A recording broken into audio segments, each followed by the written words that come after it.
You're listening to the micro version of the Savage Lovecast. www.savagelovecast.com. If you're stuck in a relationship quandary, or if you're looking for sexual harmony,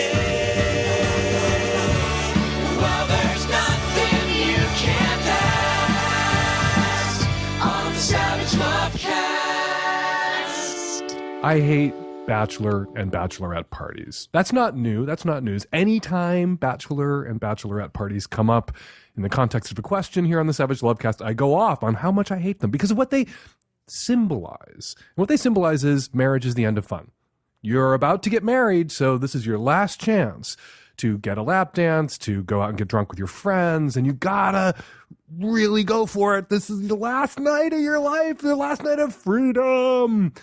And I hate that. I hate the message that sends because marriage should be an adventure. Marriage should be the fun that you're having now with this person. You should still be able to, I don't know, both of you go out and get a lap dance together every once in a while. If you convince people that marriage is the end of fun and adventure, then people who long for fun and adventure, and people do, people want variety, people want new experiences, people want lap dances. If you convince them that the only way they can have that is to get not married anymore, they will engineer the ends of their marriages. This is all just my way of letting you know that there's no intro, really, for the top of this week's show. No commentary on current political events because I am off having an adventure with my husband. It is possible for you to do that thing, to be married almost a quarter of a century. Terry and I have been together almost 25 years and still go out in the world as a couple and have an adventure together. Terry and I right now are in a major European capital, wearing shockingly inappropriate outfits for men of our age and social stature, and having fun, having an adventure as a married couple. It is a thing that we do, and we do semi-regularly. It's one of the reasons I think that we are still together and still in love, because when I look at him, I don't see the death and the end of possibility and adventures and lap dances. I see the person that I have adventures with and sometimes get lap dances beside.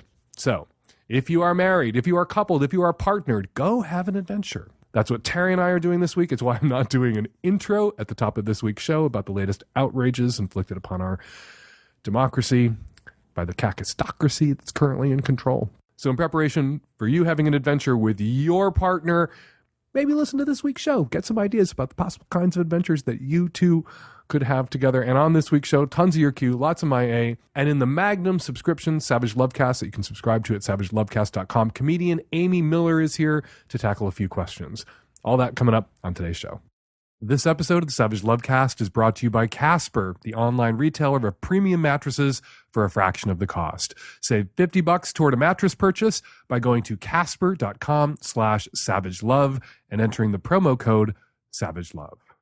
Today's episode is brought to you by Blue Apron. Blue Apron delivers all fresh, high-quality ingredients and recipes you need to create delicious home-cooked meals. Get your first 3 meals for free by going to blueapron.com/savage. Today's episode is brought to you by Stamps.com. Stamps.com brings all the services of the U.S. Postal Service right to your fingertips. Buy and print official U.S. postage for any letter, any package, any class of mail using your own computer and printer. And right now you can enjoy the Stamps service with a special offer that includes a 4-week trial plus postage and a digital scale. Go to Stamps.com, click on the microphone at the top of the homepage and type in my code SAVAGE. That's Stamps.com, click the mic, enter SAVAGE. Hi, Dan. I'm a 37-year-old cisgendered bisexual female partnered with a man in marriage, and I teach writing on the West Coast. I'm calling because I had a student in my writing class last year who sexually harassed me. What happened is he began making objectifying comments about my appearance, starting with hair, oh, your hair's up, oh, your hair's down, and then the way my clothes fit. And it escalated over a period of 2 or 3 weeks into an incident that happened as we were both getting ready to go into the restroom, a single restroom. And this gentleman who is my father's age, he's 65, he is actually a gay man. As I was getting ready to go into the bathroom, I said, oh, please go in front of me. And he said, no, you go first, and I'll lick the toilet seat after you use it. As in every time this happens to me, including once in a TSA checkpoint, I didn't believe my ears at first. And I even came home that evening and asked my husband if maybe this was a Southernism. And my husband assured me it's not. Of course, I knew exactly what he had said. And his graphic description of oral contact with my genitals, I thought rose to the level of harassment. What I'm calling about is I wanted to check my analysis of this situation with you. And I was curious if there are any other dialogues going on in the culture about this, which is that sexual harassment isn't about sexual harassment, but really about power. And I'm just in a situation where I was actually sexually harassed by a much older gay gentleman. And I do think it was about power. I think it was about this student of mine feeling uncomfortable with my intellectual authority and making objectifying comments about my body that then escalated into graphic descriptions as a way of undermining my power, my intellectual power, by bringing attention to making me his sexual subordinate. So I'm just curious if you agree with that analysis and if there are any other dialogues about this going on in the culture. Thank you so much, Dan. Yes, sexual harassment is or can be or most often is about power, what people think they can get away with. But the charitable read here with this quote-unquote gay gentleman, not something I would have called him after an experience like this, but you so labeled him. Maybe you're being sarcastic. The charitable read here is senility. 65 years old. Some people at 65 are kind of losing touch and getting a little senile, and that can often include, with senility, disinhibiting. People making comments that they would not have made if they were fully, people making sexual comments that they wouldn't have made if they were in full control of their faculties. Perhaps he's not in full control of his faculties anymore. Or perhaps he's one of those gay guys, and they're out there, who assumes wrongly that because he's gay and he's not interested in you sexually in any way, and you're a straight woman and you're not interested in him sexually anyway, that anything goes in that relationship, that any comment that he might make is just playful horseshittery and certainly not something you're going to feel threatened by because he would never want to have sex with you. So it's just naughty talk. It's just dirty banter and meaningless and harmless. You need to let him know that it ain't harmless and it ain't meaningless and it made you feel threatened and it ain't okay. And not to be ageist, you could look at him and say, have you been to the doctor lately? Because this is the sort of thing, these are the sorts of comments that sometimes people start making late in life when they are losing their grip. And that is the charitable read here. If you're uncomfortable having him in your class, though, get him booted the fuck out of your class. Somebody who's following you to bathrooms and then making comments like that before you head into a single-seater is no one that you want following you to a single-seater bathroom with a lock on the door. Gay identified or not.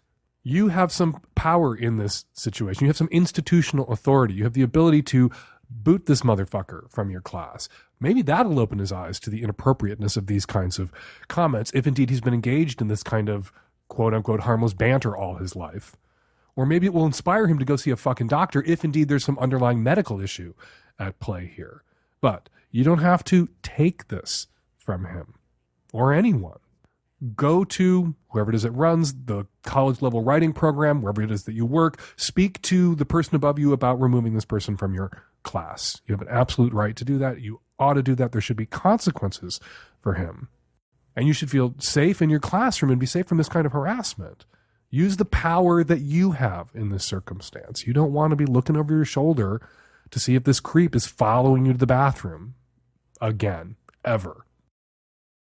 Hi, Dan. I'm a female in my early 20s, straight, and I recently broke up with someone who I'd been dating for about eight months, and there were some emotional incompatibilities that I didn't really feel like made it worth continuing. But more than that, my ex-boyfriend had a very specific fetish that I just didn't really want to do anymore, and I knew from the time we'd been together that it was a really big deal for him.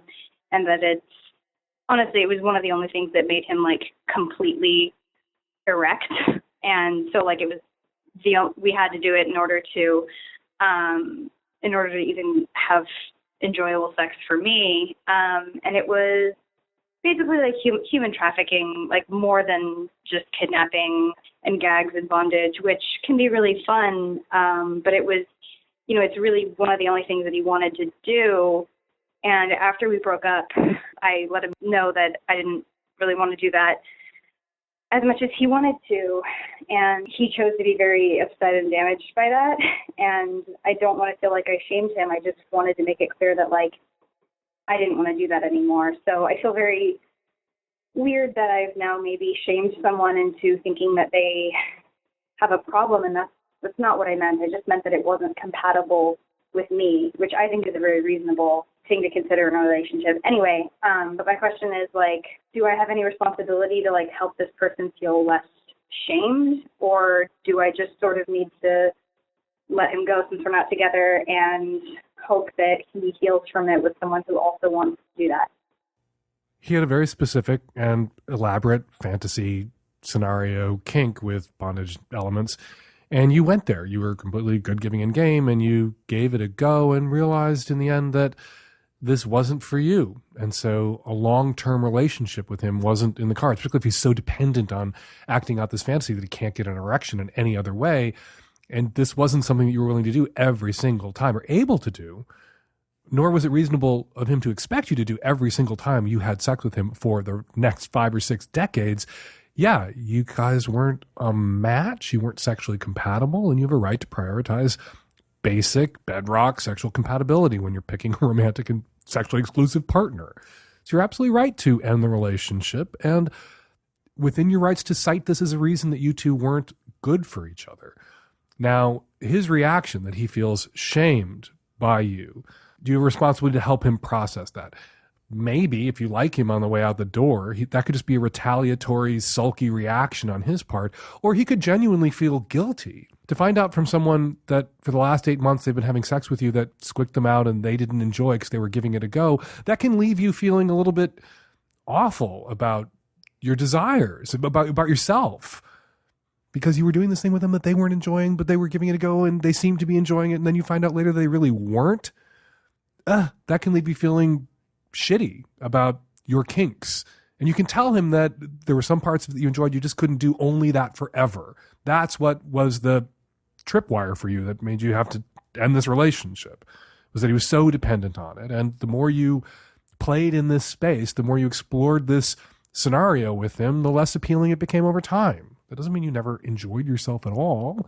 It just means you weren't the right one for him. And you can say all that to him, and he may still spin this up into, I have been horribly kink shamed, because he wants to be the victim here of his sex trafficking fantasies somehow. And you can't help that. You can't prevent him from spinning this up into he was wronged. And the relationship is over. There's only so much you owe him. Gave him an explanation about why the relationship had to end.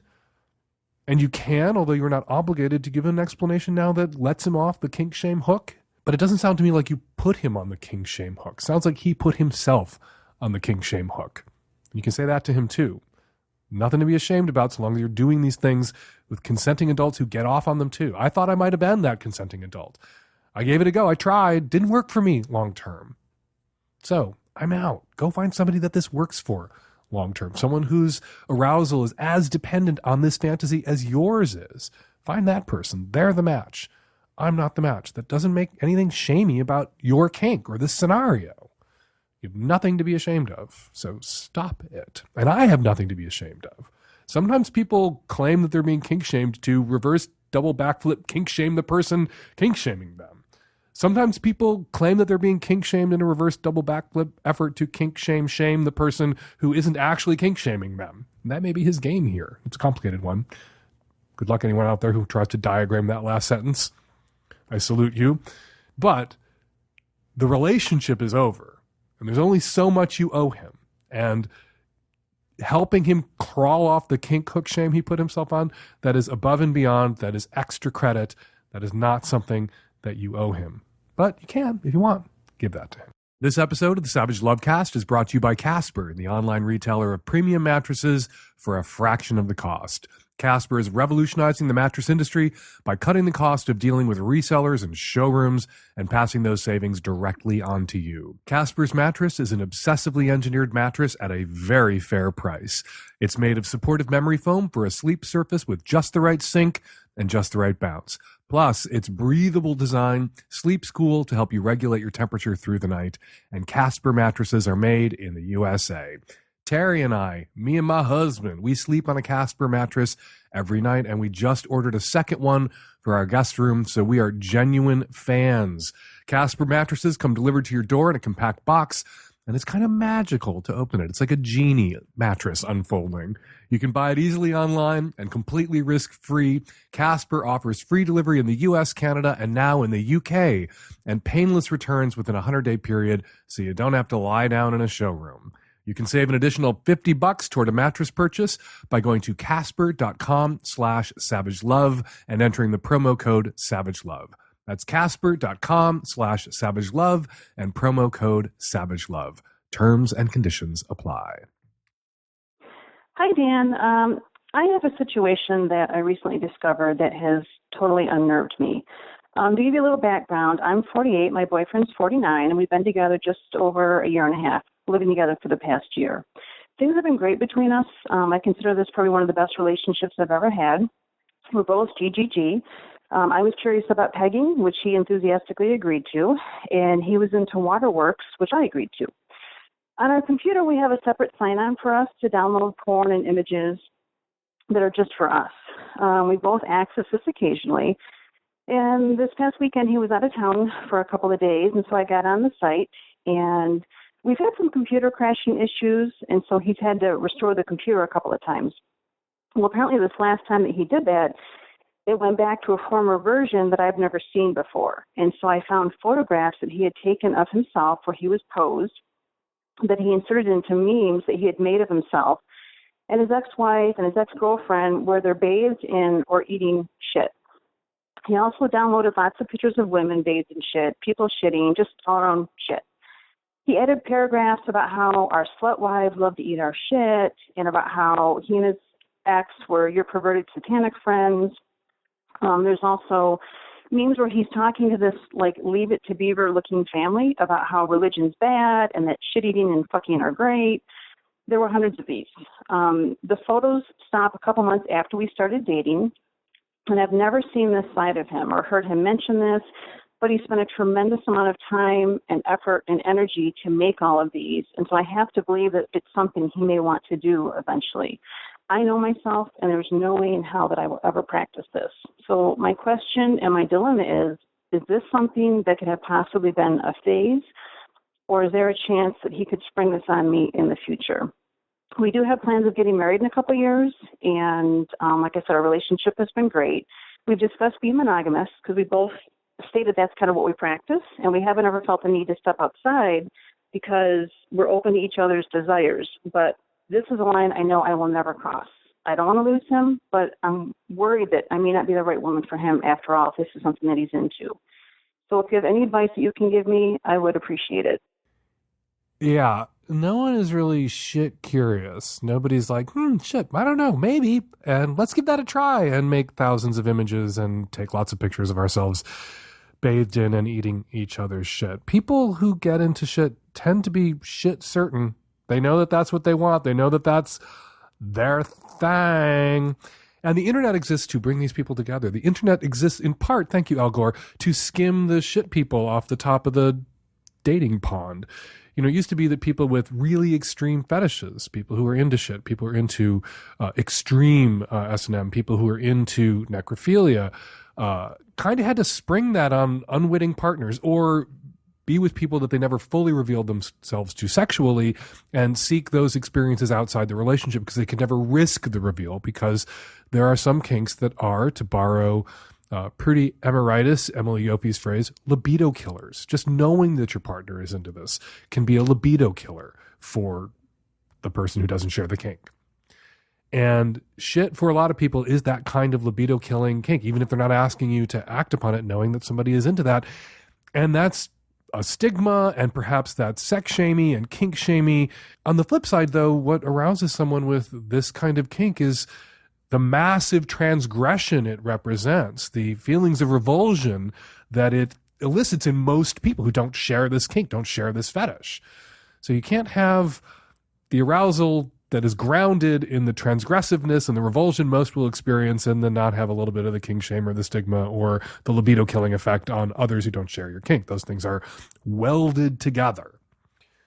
So your boyfriend and potential future husband's interest in shit, a phase, unlikely, particularly if you found hundreds or thousands of images featuring him and his exes engaged in this sort of behavior. Something he may spring on you later?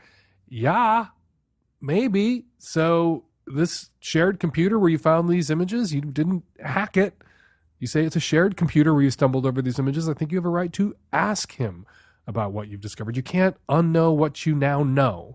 And this is a conversation, a really difficult conversation that you are going to have with him, and a conversation you're going to have in a mirror with yourself. You need to tell him, you need to ask him, is this something that you're hoping that a year or two down the line I might get into? And what up with all of these images? And tell him that this is something you will never be into, that this is someplace you can never go. And if he can't be happy with someone who is never going to make satanic shit porn with him ever, that you're not the right partner for him. And then the conversation you need to have in the mirror is a conversation about whether, knowing that this is a fetish of his, knowing that this is a kink that he's enjoyed in the past and given his druthers might want to enjoy with you or enjoy in the future with someone else, is that a libido killer for you? Is that something that will preoccupy you when you're having sex with him, wondering if that's tape is spooling through his mind? Or is it something you can suspend your disbelief about and just set aside and say, I'm not going to think about the fact that you're into this, and you can successfully then not think about it ever again? And if the answer is no, that this is going to be a constant existential torment to you, whether or not he ever asks you to engage in this behavior with him, then your partner of the last year and change might not be somebody that you can be with for the rest of your life. And if this is something that he can't live without, then you might not be the right partner for him either. And God bless the internet that exists in part to bring the poop lovers together. It used to be hard for the poop lovers to find each other. Now poop lovers are squicky Google search away. Tough situation to be in. My heart goes out to you.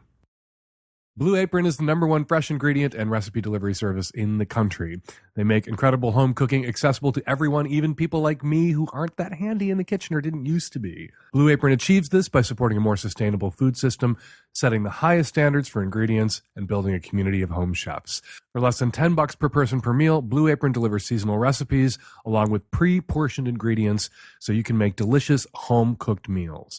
Choose from a variety of new recipes each week or let Blue Apron's culinary team surprise you. Recipes are not repeated within a year, so you will never get bored. Customize your recipes each week based on your preferences. Blue Apron has several delivery options, so you can choose what fits your needs. And there is no weekly commitment, so you only get deliveries when you want them.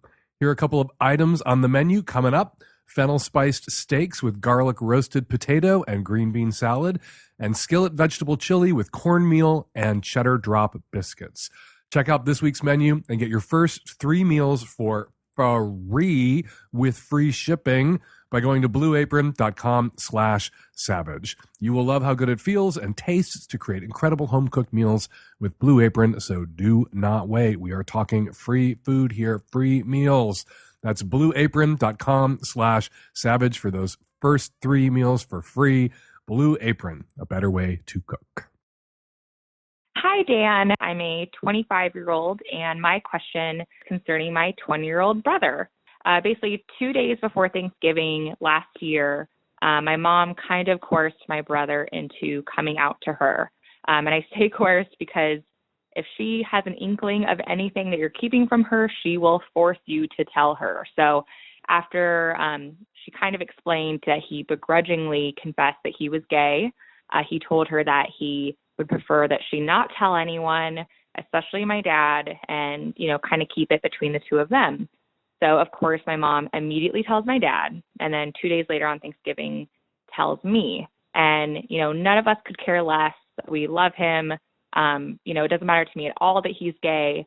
But the problem is that since her revelation to us, she has continued to tell every single member of our family, my sister, her aunt, her sisters, strangers, like she will literally tell anybody. But she has made us all promise that we won't approach my brother and let him know that we know, because then she will, quote unquote, get in trouble that she confessed this to us without his consent. But now it's August. It's been 9 months since we've been told.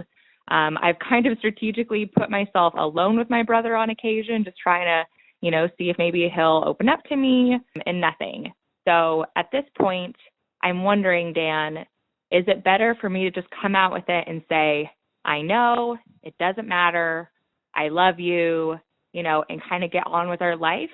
Or do I owe it to my mom and my brother to keep his secret and allow him to come to me when he's ready? Like, what would you have wanted from your sister? If mom's going to out your brother, which is essentially what she's done to you, to dad, to strangers on the street, to distant relatives, I don't see why you shouldn't out mom to your brother. Mom's outed your brother to scores of people. You're outing mom to just one person. You know what you know. Your brother needs to know what you know. And I think your brother needs to know how you found out, so that in the future, if there's something that he doesn't want broadcast to the whole world, that he tells mom about it last. Mom has essentially constructed a closet for all of you. You're all in the closet about knowing your brother is himself in a little bit of a closet. And at a certain point, it's all going to come tumbling out. He's going to find out sooner or later. And then there's going to be a lot of time wasted. There's already been time wasted where he could have been receiving from you and others in the family your love and support. And instead, he's on the receiving end of silence, and he believes that his secret is still a secret. And if mom has a reputation for not being able to keep a secret, perhaps your brother wanted it to play out this way. Perhaps your brother told mom this so that she would tell everyone and he wouldn't have to tell them himself. And now he feels as if he is out, or doesn't need to be addressed, or he's waiting for one of you to say something.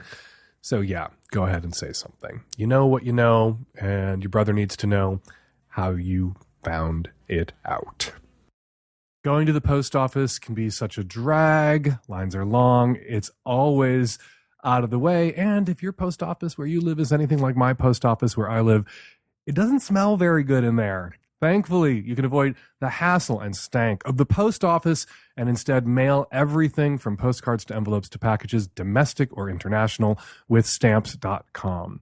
Stamps.com lets you buy and print official U.S. postage for any letter, any package, any class of mail using your own computer and your own printer. Simply click, print, mail, and you are done. And unlike the post office, Stamps.com never closes and smells nice.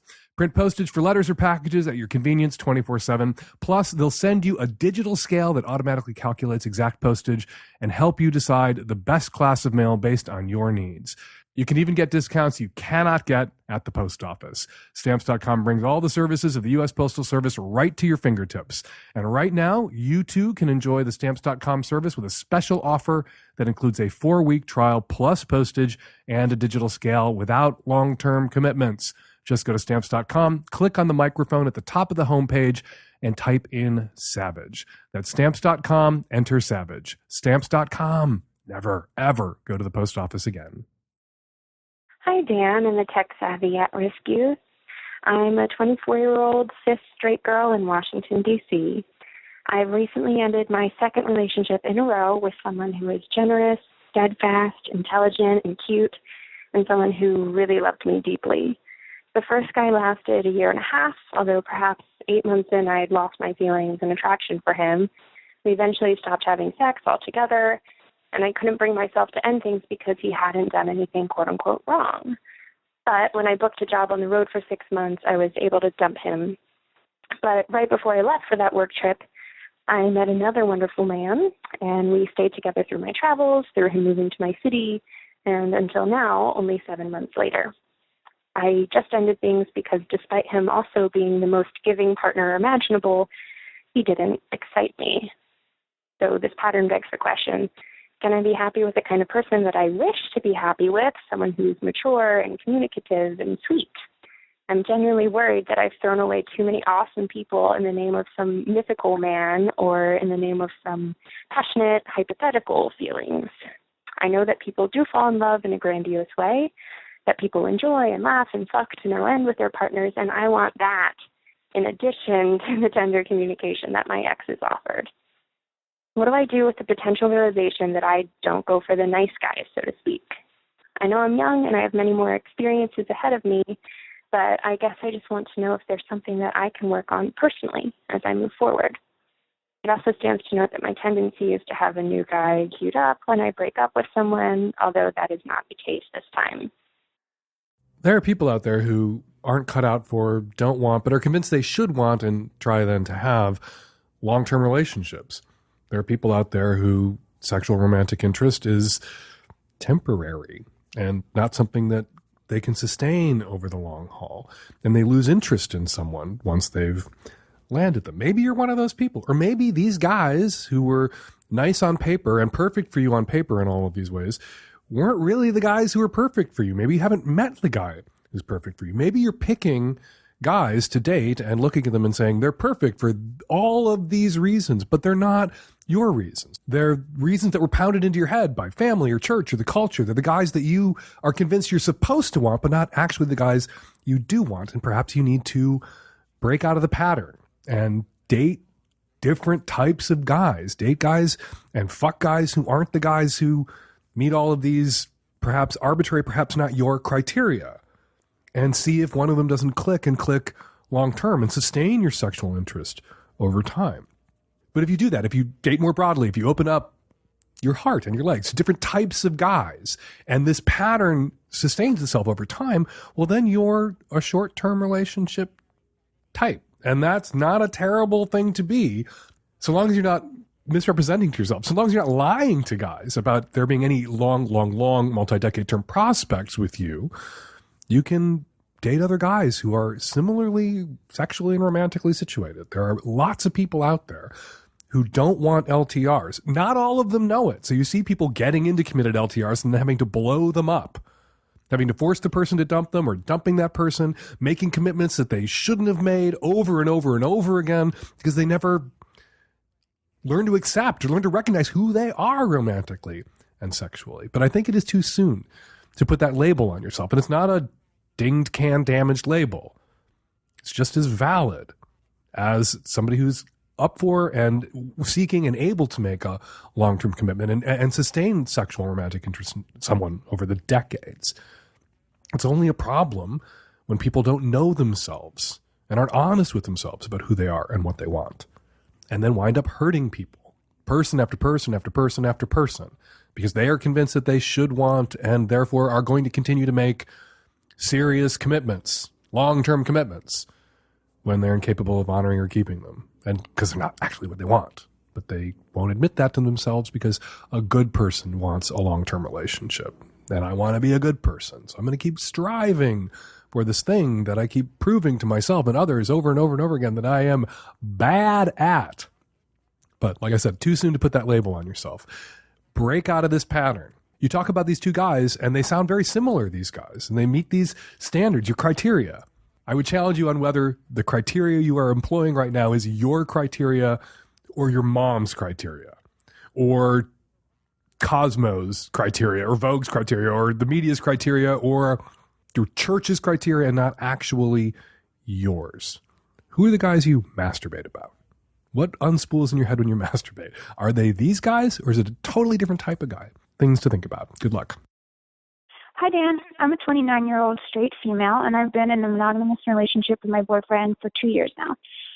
We recently moved in together, and things are going pretty well, except for my boyfriend's attachment to his ex-girlfriend. They're still friends, which in general I think is fine, but it seems like there's something more there, and it makes me feel pretty insecure. They had a really up and down, tumultuous relationship compared to our pretty even-keel one, and she hasn't dated anybody since him.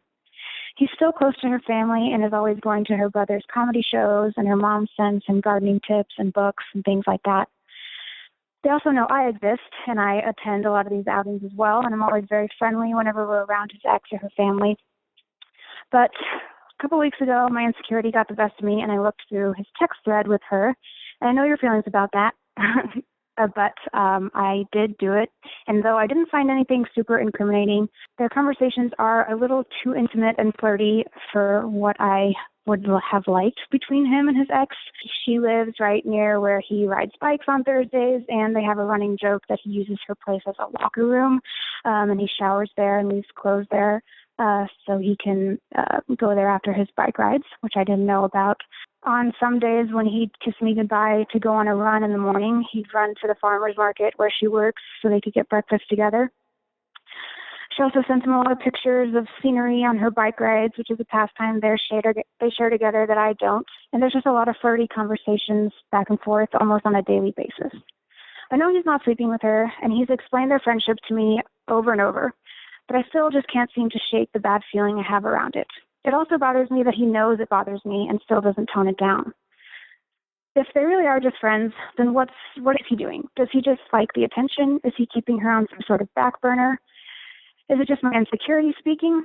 I know I'm never going to date anyone that doesn't have a past, and he has a right to have private, independent relationships with his friends. In fact, I think that's key to a healthy relationship. But why does it have to be with his super cool ex-girlfriend? Am I being overly insecure here, or is this behavior objectively weird? Joining me in the studio to help tackle this question, someone who knows something about comedy shows, Amy Miller, comedian. You've seen her on Last Comic Standing, Viceland, voted 2 years in a row, Portland's funniest comedian and a regular panelist on some podcast called Doug Loves Movies. It's a big podcast, Dan. Well, I can't keep track of all the big podcasts. There's so many big podcasts. I'm a big podcast. I know. I'm so excited to be here. And you're a big podcast, too. Yeah, getting there. You have Who's Your God? It's yes. your podcast about religion. It's all about religion. We talk to comedians about their spiritual beliefs. Oh, my God. Yes. A godless group of people. Okay, Much like this gentleman, apparently. Okay, so you're here because you're an expert on relationships and love. No, you're here because you're funny, and I wanted to talk to you. And sometimes I like to emphasize that, like, advice is just something anybody can do. You don't have to be, like, an expert in a particular field to, like, you don't need to put any qualifications. People always ask me, like, what are your qualifications to give advice? I'm like, somebody asked. Well, and it's necessary to think about relationships and love to do comedy, I think. I mean, I talk about it on stage, so I have to be somewhat thoughtful and observant. You have to be conversant. Yes. So this woman's boyfriend is fucking his ex. Yeah. Oh, no, he's not. No, you don't think so? No, I think they're friends. But showering friends? I mean, I might project... Storing clothes at her apartment friends? That part is weird. I think that the showering and the clothing is definitely a boundary crossing. But... she only knows about it because she read his text. So it sounds like they have some deep other trust issues. Well, I always say that digging into someone's texts or, reading their emails is always wrong unless you find something that retroactively makes it right. Like if there are people who, I read your text and I found out that you're having, unsafe sex with 1,000 people and not telling me about it. And you drained our bank account seeing sex work. Like, sometimes you find something out that legitimizes the snooping retroactively that you needed to know. Yes. But don't you think people have the intuition before they read the text that something is off and they have a distrust of this person anyway? Right. But sometimes that person is successfully gaslighting them and telling them that they're crazy. Sure. And you need to find the evidence that you aren't crazy. Yes. They are fucking your ex or draining your bank account or having unsafe sex with a cast of thousands, and putting you at risk. So it's odd that the caller, who's apparently a listener to the show, would have to be, because people would call me randomly. I don't steal other people's questions from other advice shows, that she's listened, and we've covered this a million times. Like, it's always wrong unless you find something and then it's right. But she hasn't really found anything. I mean, the showering is weird. She's found out that he is showering. You see, maybe it's innocent, maybe because he's sweaty and it's near the place where he bikes. I guess he's biking in a velodrome, not just biking around town. It's near the place that he bikes or near the place that he works. And you see innocent, like, showering off and storing clothes, and this kind of interests me. And I see destroying evidence.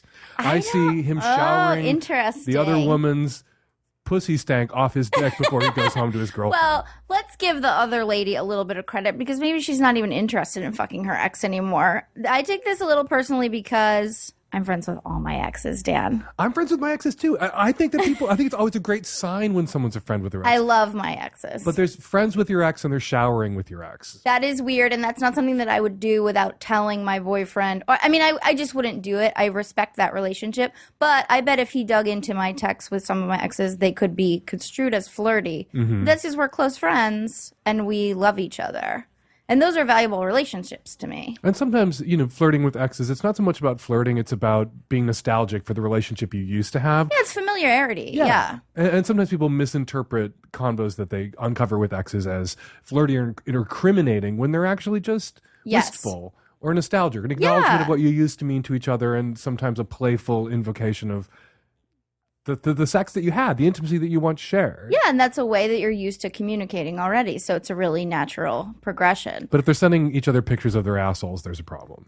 Well, that's not what's happening here. She didn't find an asshole picture. Well, I'm just saying generally. We're not in the specifics of her problem. Right, Because, right. If you dig into your boyfriend's phone and he's It's sending pictures of his assholes to people, there might be... It's a huge problem. And might be something to look into, his asshole. Yeah. I'm extremely loyal, so I never cross any of those boundaries with my ex, and I make sure to talk about him a lot, which they love. You only send pictures of your asshole to the guy you're seeing. They already have old pictures of my asshole. They can look at it younger and thinner. He's stuck with the current version. Okay, so the only weird part is the showering. Is that... And the inconsideration? Is that a problem? Yes, it is. This is a fine thing. This is going to require some unpacking, though, because... I'm always coming down on people who are angry that their currents are friends with their exes, because I think you're a potential future ex too. Yeah. And somebody who's shitty to all of their exes. And you're very likely going to be a future ex, because almost all relationships fail until one doesn't. People have a lot more former partners than current partners typically. Mm-hmm. And so somebody who's on good terms with their exes, I think, is proving that they're a good person. They're someone that people want in their lives still, even if the romantic relationship ends, and they're capable of having that kind of connection. Yeah. And if you're in a new relationship and you have an ex you've been friends with 10, 15 years, I mean, in some ways that's a more important thing to nurture because you don't know where this new thing is going. And someone who you've been dating for 2 months who demands that you cut things off with someone who's been a presence in your life for 15 years that maybe you were with for 2 years romantically, you're likelier to get rid of the 2-monther than the 15-year-er. I would hope so. Or you're making weird decisions. Yeah, you are making weird decisions. But people make these kind of demands all the time. So I am pro friends with exes, but there's got to be a point at which you need to demonstrate to your current that you're not doing things that would alarm them unnecessarily if nothing's going on. And I'm sorry, showering at your ex's house. Totally agree. Kind of alarming. Yeah, if he's doing it, he should have talked to her about it for sure. He's not having lunch with his ex. He's not hanging out with his ex. He's not seeing her at comedy shows where they see other friends. He's naked in his ex's apartment and wet. Well, rule number 1 is don't date a comedian because they're horrible people, the male ones. And I think the male ones. This is not a surprise to me. I'm not saying that he's necessarily cheating, but it is a job that attracts some shady men a lot of the time. But disloyal men. Only good women. I think so, yeah. Well, we have to be, not 100%, but we have to be like fairly strong to put up with most of this shit. And like us, like self-actualized and realized people by the time we start it. Otherwise, we'll get eaten alive. Comedy, there's so many prominent female comedians, but comedy, when you talk to people, you speak to comedians, it remains a tough world for women to break into, at least initially, doesn't it? Yes, it's very hard. It sucks. But and this is an interesting dynamic because I think that we are a little bit less of dirtbags because a lot of male comedians, when they start, that's the first time they're really getting proposition for sex all the time. Because they're on stage and all of a sudden they're like, oh, people want to fuck me. People never wanted to fuck me. They have Teenagehood, college, nothing. And now I started comedy. But, women start comedy and we're like, oh, yeah, people have always wanted to fuck me. This is not new. So men who go into comedy who meet with some success, you see somebody on stage and they're charismatic and they're hilarious. And even if they're not your physical type, you will be attracted to them. So men who've never experienced that before, they may go a little crazy once they have it. Yes, and they can be fairly disloyal. And I don't know if that's what's happening here, but there's never a shortage of dick for women. So women who go into comedy aren't like, oh my God, dick suddenly. There's too many a lot of the time. Having to bat the dicks away. Yeah. All right, circling back to this person's problem, what would you advise her to do? Like practical advice. We've analyzed what it might mean, the evidence that she found when she was doing that terrible, awful, never right snooping except when it is right retroactively because you found something that justified the snooping. What would you advise her to do with her boyfriend? What should she say to him? It's so hard because I do think she did the wrong thing, and she didn't find like concrete evidence of cheating. So it's hard to go to him with that without breaking a lot of trust, because now he's gonna just be weird with her forever. But it's hard for someone to not know what they know, and she now knows these things that he's actively keeping from her, so as not to arouse her suspicions. What I would say, I mean, I do get pretty jealous. If I have a boyfriend who's seeming to be like secretive about his relationship with an ex, if it's all out there, like it's totally fine. But I might say like, you know what, I'm embarrassed to even say this, but I feel jealous and I can't change it. This is how I feel. I want to trust you. You know, have you been hanging out with her? Have you seen her lately? If he says no and you have the evidence that that's not true, then I don't know. But sometimes people lie to a partner because their partner's not rational on a certain subject. So they protect themselves and they protect their partner from unnecessary panic or trauma or drama in the relationship by withholding a little bit. I don't think you have to necessarily answer every question honestly, because a relationship ain't a deposition. And if you answer every question honestly in a relationship, that relationship's not going to survive. Yeah. So that's true. That someone withheld something isn't always evidence of something else going on. What might be going on is that person is controlling for you're crazy. Mm-hmm.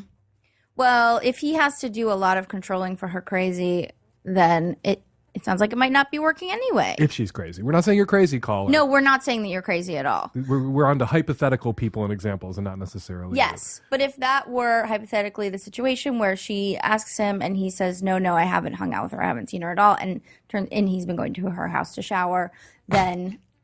He's been going to her house to take all of his clothes off and get wet.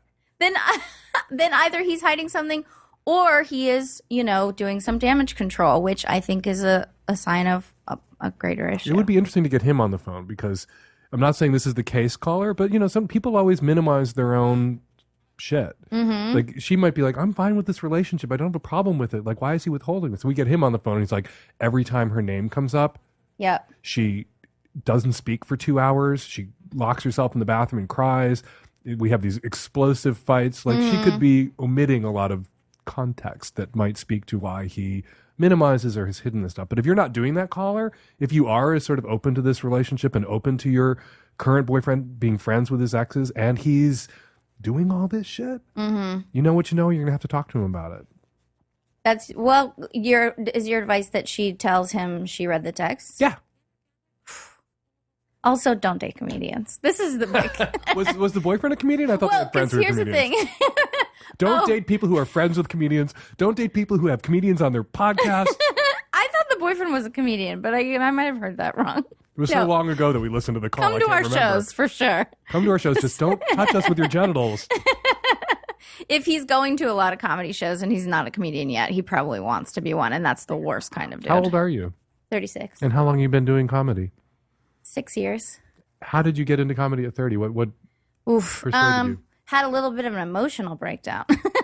And they figured out how to monetize that. Exactly. By having your emotional breakdown into a microphone on a stage in front of a bunch of strangers. Yeah, a couple. I had a really, really hard year, like the hardest year of my life. And then, which I think, Saturn returns. A lot of people have a similar experience. 28, 29.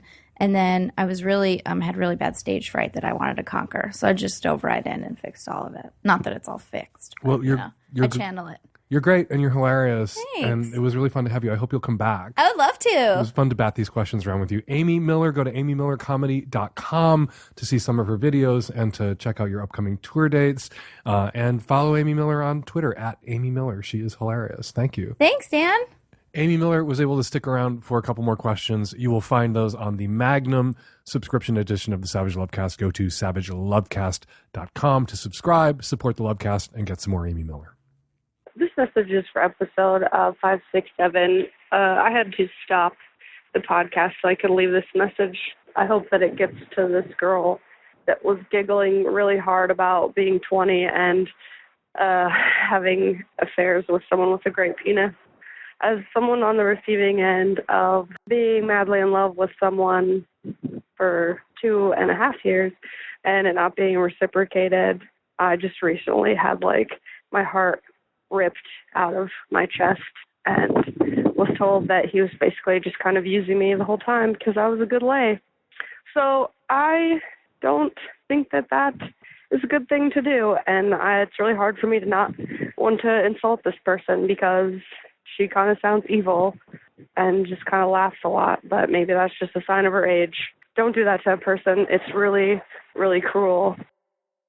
Hi, this is a response to a question someone had about whether or not they should have kids right away with their partner when they feel it's not really the right time for them. I'm here to tell you that you should never have kids just because your partner wants to have kids. You should always think about having kids as something that you are going to potentially have to do on your own. So you really need to want to have kids, not just as a romantic gesture. Hello, I have a comment on episode 567. I'm a 46-year-old straight woman, and I am sick to death of all the whiny babies I hear who spend so much time obsessing about their own lives. They are so focused on their own selfish pleasure 24 hours a day that they don't even know how to live life. Guess what? Life buffets you around. You can't, and you shouldn't, expect every waking moment to be served up just for you. First, there was the woman who wanted to know if it was ethical to keep fucking the guy that was in love with her, even though she was only interested in him physically.